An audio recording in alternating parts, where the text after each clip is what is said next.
नेता मत जो भाई अपदस्थ कर कौ नेता कर मुकिम बाबू शुणी था मुकिम बाबू हरेकृष्ण महताब कांग्रेस काढ़ी मुझे 67 चेयरमैन चटणी ब्लॉक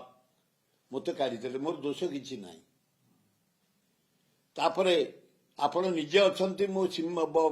शंख ऑफिस जाइनी कि धरनी कि मो पुओ ठिया होता भारत वर्ष बहुत बाप पुओ अलग अलग ठिया स्वामी स्त्री ठिया होती अलग दल मत काढ़ी दिगला ताठू आहरी अपदस्थ शुणे मु खोर्धा जिला कांग्रेस सभापति खोर्धार गोटे मीटिंग रे बही सेठी गला तब चाकरी चलीगला तुम सभापति बाहरी गल खाली से नुह भुवनेश्वर सभापति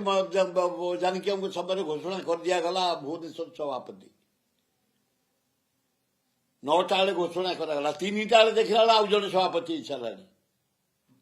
कि आज पर्यटन से कांग्रेस अच्छी मरी भी कांग्रेस रे